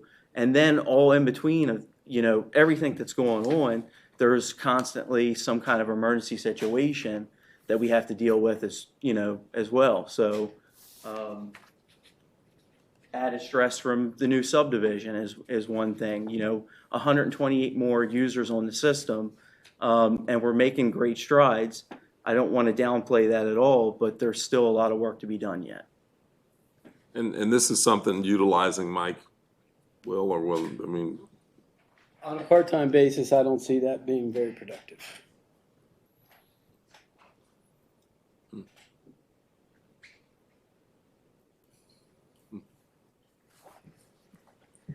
Thoughts, council? So what are you looking for from us tonight, Gary? Just mentioning it. It's approved in the budget. It's been planned for. Like I said, $15 an hour is what it is approved for. That's minimum wage. We would have to start it if it started at that position, and then obviously try to What happens? in fiscal year 25, which has already been factored in. Again, if it moves forward. So just take a look at that report that Wayne spent a lot of time putting together, and keep in mind it's a lot, but it's not everything. I hear you. Well, my suggestion, even though I won't be here for the work session, I'll have input, but put this on the work session for February. That gives everybody enough time to do a little research and make a decision at that time. Everybody all right with that? Yes. All right, okay. Fiscal year 25 budget, general discussion. Now's your I gotta chance. take this call. You're gonna have your chance. I don't even have a call, but in connection You're good with to go. keeping your legal bills down, Did you get my email? that you said I didn't have to come to sit through the rest. Oh, you didn't want me here at all? No. Too late. No, I just meant, do I stay for the budget and the closed? No problem. No, you can't get away with that. All right. Okay, so the first of several discussions in the FY25 budget. Budget preparation is progressing well. I meet with Dana and Wayne weekly. We've had 3 meetings so far, and we will meet again Thursday and Friday this week. Dana has input the year-to-date FY24 numbers, which he ran through, and we'll be updating those in March and April as we move along. Following is, if you want to pull that spreadsheet up, please. So he wants to look at it. Following is a rundown of some highlights from top to bottom. So on the general fund revenues, we're waiting on 2 line items to input. They're highlighted. I won't go under colored. It's not the blue, it's the other color. Real property, that's our single biggest revenue for general fund. We're due to get that report from the state next week. Is typically when that comes in. The county town program and county road grant, again, due in mid-February. Same thing there. And some good news on the state highway user revenue. That is up an estimated $20,000 based on the latest last letter from state on January 23rd. That's good. So a little bit there, not a whole lot going on with the revenues, depending on, again, how the real property comes in on that. Dana mentioned we're already ahead of the budget based on the year-to-date. We're over 21,000 above what we estimated. So we'll see how that goes. Expenditures, executive salaries are waiting for council approval. The part-time receptionist was discussed previously. That is not included at this time in the salaries under the executive. And again, that would be a 100% general funded percentage there on that position, as it is today. Professional services, the audit fees. Our 3-year contract with ZA is currently up. So question, should we rebid or continue with ZA? If you can recall, accounting services are hard to find based on our previous search for accounting consultant last year. Dana has requested rates for FY25 from ZA. What are council's thoughts on the rebid or continuing with ZA? We can always put it out there, but as you said, I don't know, did we get more than one last time? They can put it out to 8 or 9 and we got 1. That's me calling around.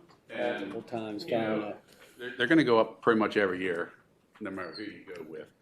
And speaking on behalf of Dana, I'm sure she would prefer stay with the same company, same people, same process to make things a little better for her. So I've reached out to them. I do expect a significant increase. now if it's ridiculous, then I'm going to say more than 5%. So when I get the number, again, I talked to Mike yesterday. I should have something hopefully by the work session, but he was unsure when he would be able to get that to me. So. You are good with that? Yeah.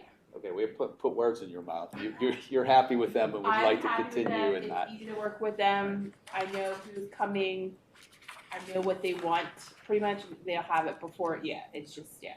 So yeah, their current 3-year contract increased 3% each year. So for now, we can just wait and get those numbers. And there's going to be every meeting moving forward for next couple. We'll be updating and talking about budget. So we'll see what the numbers come in. Where do we end up? Municipal building, IT support and computers. We're waiting on a cybersecurity cost from Maryland IT. Cybersecurity will be required by Legit in the very near future. Dana attended a webinar on that, and that is coming down the pike. So we're waiting on some numbers to finalize that proposed number for 25 there. if I can interrupt you real quick while I have this thought, Wayne, there's a country out there that is supposedly getting ready to hack our water and sewer systems here in the United States. Are we protected? Do you have that knowledge or not? So the SCADA system is entirely separate from any of the IT stuff.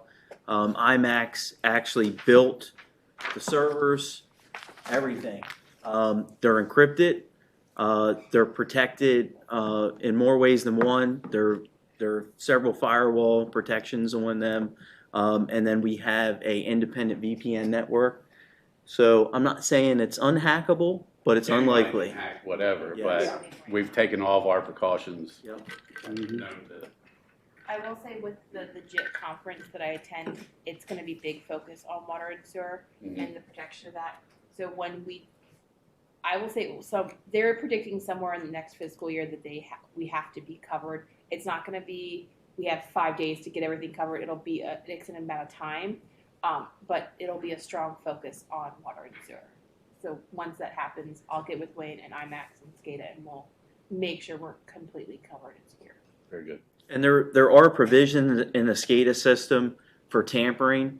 So if somebody activates something in sequence too many times, it'll disable it. There's a lockout feature. So we have those provisions already in there. They are a pain when you're working on a station because sometimes you're turning pumps on and off and things of that nature. But, it gives you a level of protection, an extra level. All right. Thank you. Okay. So the Public Works line item there, the Public Works salaries are awaiting council approval. There is a entry-level position for Public Works being requested. That position will be 75% general fund, 25% enterprise fund. Obviously, right now, that line item is split as you see it in the different sections accordingly, and it's not included in any of those salaries at this point. Again, Director Myers has prepared a very detailed document. Please take a look at that. There's a lot of the justification for that position and everything that's going on, along with other positions. The Public Works overtime, that's a new line item in general fund, and we show a total. We're working on numbers and what we've done in the past and averaging things out, and we just show a total in here, but we're also tracking the individual positions within there as well. So that's a good thing. We're looking at that and preparing for that separately. Gary, can I say something real Sure. quick? Yep, So with the Public Works overtime, if the council decided to approve the entry-level position, the overtime would go down in the general side, and the use of a contractor for snowplow removal would also go away, with the exception of a large event where we would have to load and haul snow. So that's an important thing to note. Trash, household and recycling collection. Okay, so another contract is up. Used 3 years contract is up. The contract does have an option for 2 one-year renewals. Again, should we rebid or continue with use? They did provide at my request costs for FY25, and they're as follows. Their per stop rate increase of $250 to $262 is a 4.8% increase. And then the dumpster increase from $210 to $240 is 14.3%. We have 2 dumpsters. The projected tonnage that I do each year based on our ongoing cost monthly is for FY25 is the same as in 24 at 580 tons and 155 tons respectively, trash and recycling. So using the numbers that you've provided for this line for FY25, their line item would increase $5,380. That's not very much, really, in the grand scheme of things. Now, you'll see in the budget that there's the difference between proposed of $150 and 25 and 148 is $7,000, and that difference is a rounding factor that we use to go above. And then also keep in mind that last year the county commissioners increased the tipping fee $1 after we had adopted our budget, so that's reflected now in this year. So really, honestly, that's $600. 580 ton. So that's why the difference I've listed of the use increase is a little bit different than what you're seeing in the difference from 24 to 25. You needed direction to go with Hughes another 2 years? That would be great. Yeah, I mean, I can ask for. They've already given me 25, and I can basically we can do it year to year, which is based on the current contract with them, or we can just ask them for just do a 2-year extension on it. I mean, we've been pretty satisfied with them. Yeah, we don't want to go low bid again. Either. Remember what happened with low bid. So, you guys good with that? Yeah. Yeah, I would think so. Okay. All right.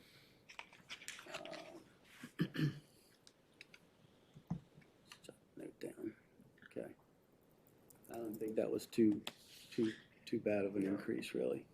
Okay, and then the capital project budget, again, that's the last thing we input to balance the general fund once we get everything in there. Parks, we got a couple line items that we got to finalize on that, so we'll have that. We probably have that finished later this week when Wayne and I meet on Friday and be reflected in the first work session meeting.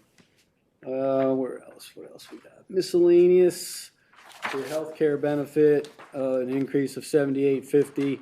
So the town's up to 7 full-time staff, and 6 of the 7 are on the insurance, and that budget number includes an estimated 12% increase in there. So that's just something of note there. The payroll expense that you see there, that includes federal and state taxes, Social Security, and Medicare. That's paid by employee through payroll deductions. It's for tracking only purposes on Dana's internal side. It's not included in the total miscellaneous category there. We're tracking that line item because it is a significant thing, but it's basically paid through payroll deduction. One item of note in the general fund. So Indigo Vision, I don't know if you guys might remember this, is the system program for operation, viewing, and storing the town hall camera system. Spiker, huh?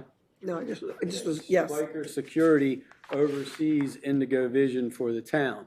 And Indigo Vision was recently purchased, was purchased by Motorola, and Spikers is not sure how long Motorola will support Indigo Vision, the software and the programming and things. So we're waiting on an estimate from Spikers for a separate system program to replace Indigo Vision. So when we get that, we'll likely add a line or a placeholder for the municipal building for this line item. Just planning ahead on that.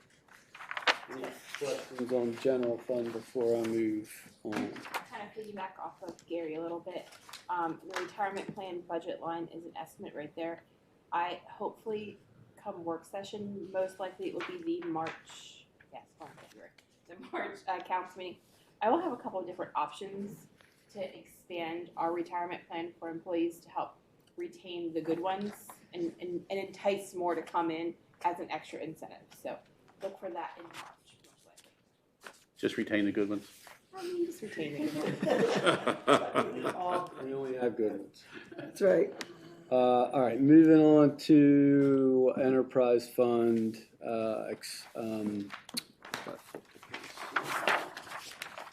Revenues. Not a whole lot of change here. Interest earned is projected to increase 10,000. That's due to good investments, thanks to Dana and bringing up and various investments like she did earlier.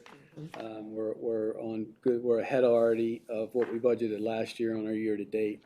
The sewer and water usage receipts, again, Senator Summit's billed out. So these are minor changes based on updated EDU numbers.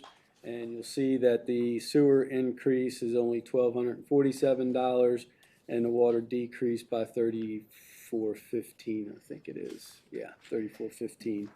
The sprinkler fee increase, you'll see there is will take effect. We're going to bill for those here probably next week now due that we adopted that resolution. So we have a $3,650 increase there. And then expenditures on the water side, we still have 3 line items to input. Contractors, consultants. Director Myers is working with Dana on the year-to-date numbers, and again, we'll probably finalize those on Friday. The Maryland Environmental Service, water, waiting on their budget. That should be coming soon. I requested that probably about 2 weeks ago. And then the capital project at the bottom, again, that's the last to input to help to balance that enterprise fund. Same thing on the sewer. For sewer side, again, you got the MES number we're waiting on. New tools, Director Myers is working on that. We'll get that finalized here soon. And then the capital budget, as mentioned, will be the last. Sludge disposal. You'll see an increase of $18,000. The cost for sludge disposal includes hauling and disposal. County is not increasing tipping fees at the at the septic facility at Westminster Wastewater Treatment Plant. That was per an email from Bureau Chief of Utilities. The county disposal fees, I've been saying this for a couple years. Sooner or later, it's coming. That plant costs $75 million. It's going to trickle down sooner or later. But for another year, we've been told, at least at this point, they're not going up. We currently use Fogel Septic for hauling services. Director Myers did put the septic hauling out to bid, and we'll have a bid tabulation and any recommendations for the February work session. We have been hauling weekly versus 2 times a month, and that's due to Flows, the sludge tanks being above ground and current wastewater treatment plant operations. So again, I keep a running tally spreadsheet. I'm able to take averages and then based on the number of weeks left in this fiscal year, project the gallons, which then determines all the cost. And we're right now projected at 750,000 gallons for FY24 based on weekly hauling. This is a very high number, and so therefore that sludge disposal, as it is now, with staying with Fogels, is projected at 83,000. Again, depending on what we do with sludge hauling, that may lower a little bit. But again, keep in mind that's only, the hauling is only part of, it's not quite half, it's probably 60-40 split there between disposal and hauling. So that's line item there. And personnel, the last one there. So again, executive and public works salaries awaiting council approval. Public works numbers do not include the entry-level position. The public works overtime, that was new on the enterprise side in 23. And again, we're just tracking, we're showing the total, but we're tracking by individual positions to better plan and project for that. Payroll expense is the same thing. That's all, it's actually higher on the enterprise side just because of the splits. It's all, again, coming out of payroll deductions for state, local, Social Security, Medicare, all that stuff. And then the healthcare is up 7,500 in enterprise, again, based to the same, for the same reasons as in the general fund. Once I get at the very bottom, you see the breakdown for MES is water and sewer. That's how they'll submit those line items. They'll submit budget for that. I'll put those in. The totals then will be at the bottom, and then they'll go move up into their spots in the water and sewer line item, and that should be coming here in another week, hopefully. So I'll follow up with my contacts there. So that's hopefully quick enough rundown of the budget where we are right now.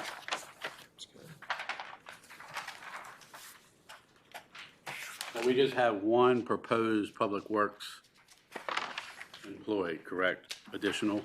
Entry level. That would be for general maintenance? Mm-hmm.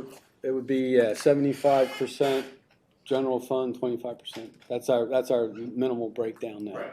Right. My question to you, Wayne, and I know we don't want to always take money from other, but we have $100,000 for capital, or $74,000 for capital budget, and $100,000 for 3 Rs, I think. Yeah. Do you see a need for another full-time sewer employee?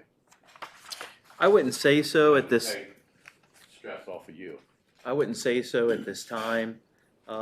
What we might look at long-term is our other public works employee has a 50-50 split that's the utilities maintenance assistant.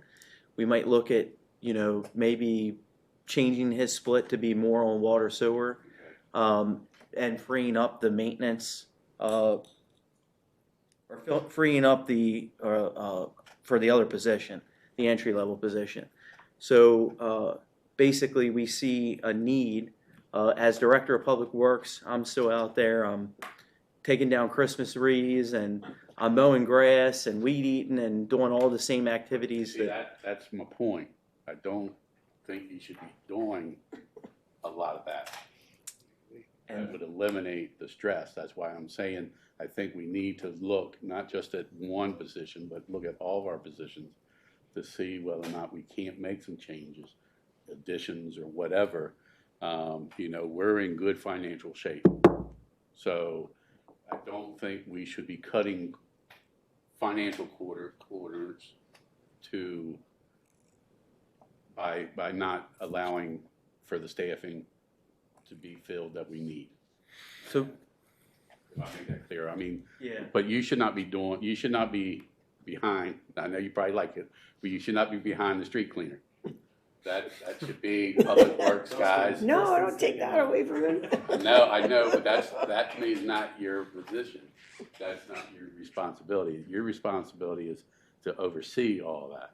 That's my point. But if you're doing all these other things, and someone else can be doing all these other things, then the stress that we've been talking about can be at least decreased. It'll never be eliminated.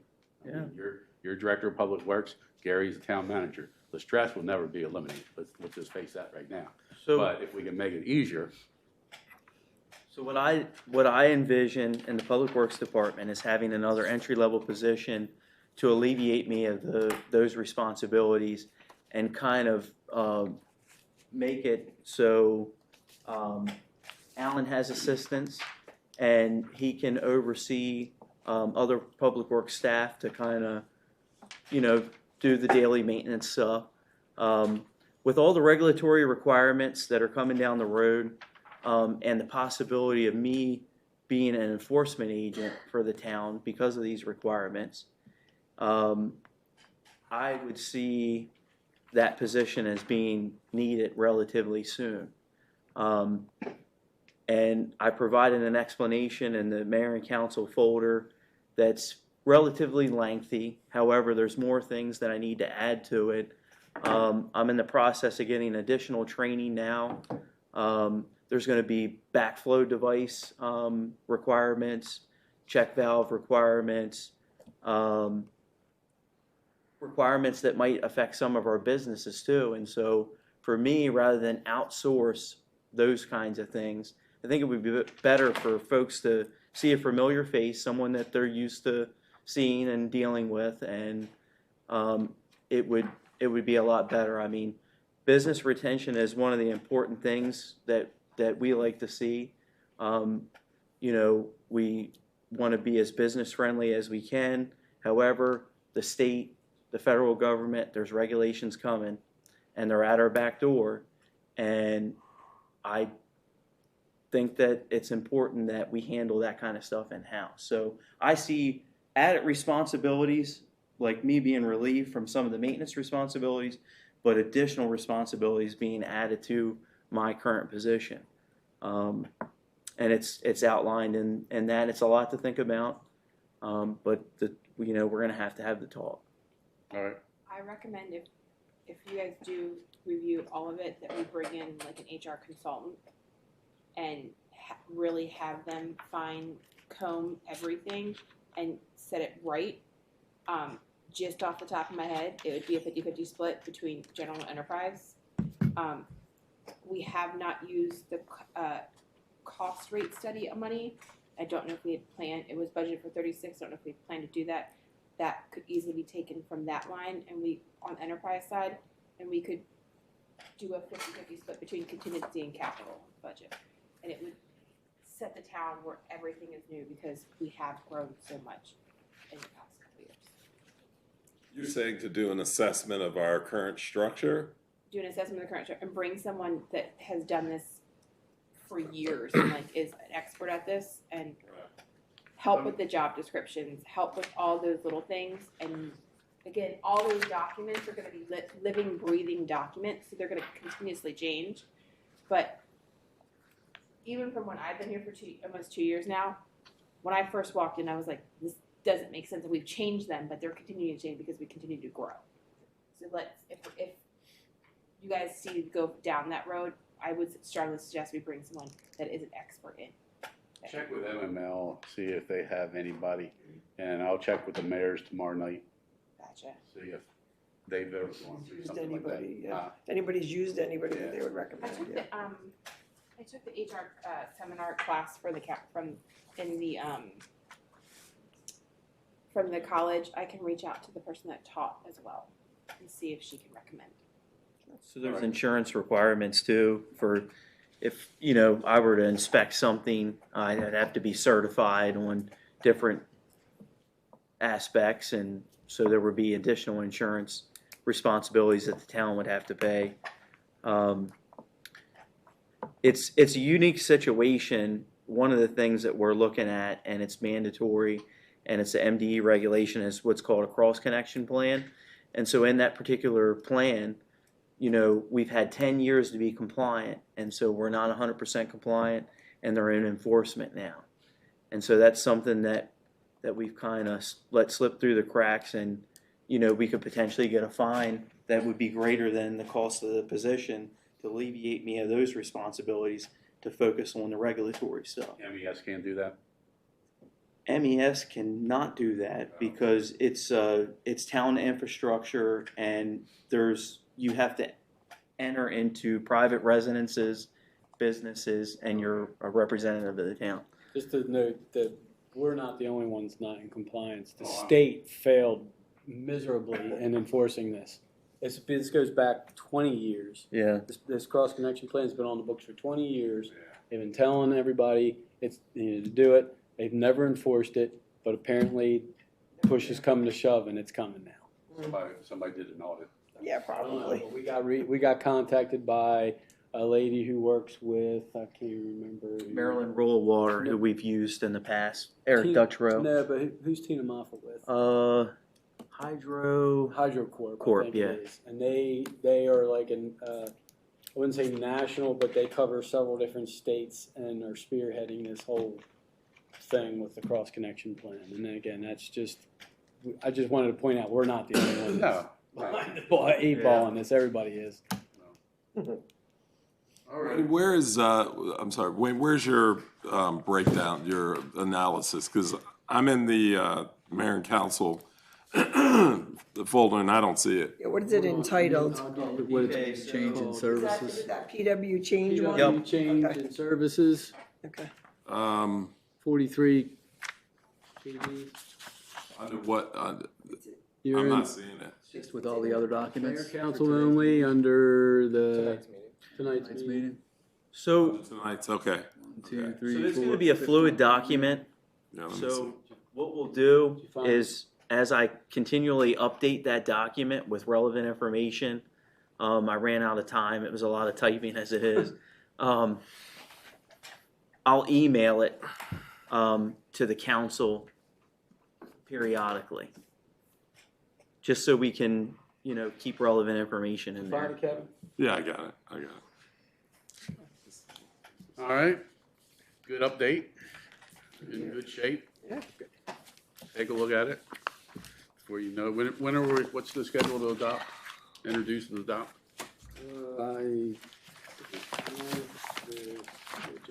April. Yeah, we have to have any rate increase on the taxes to the comptroller by May 23rd, I think, and then so everything's backed in because we have to introduce and then we have. Looking at any tax increase or water and sewer increases? I can't do that right now. Okay. Not water and sewer, I don't believe. I got to get those other numbers in. So All right. I don't want to make a statement that I'll regret later. Good job. Thank you. Any other new business? Any old business? Residents' concerns? None. Just, tonight you heard about the need for community involvement. Think about joining the fire department. There's plenty of opportunity to volunteer there, fundraisers. If you're not interested in riding the ambulance or the fire truck, that's fine. But we have plenty of opportunity for volunteering, just like the Lions does, the Rec Council, and the Heritage Committee. So get involved. This is your community. All right. Do I hear a motion to close session move to closed session per general provisions for personnel compensation? Make that motion. Second. All those in favor, signify by saying aye. Aye. Those opposed, so carried. Close this down. And if you guys want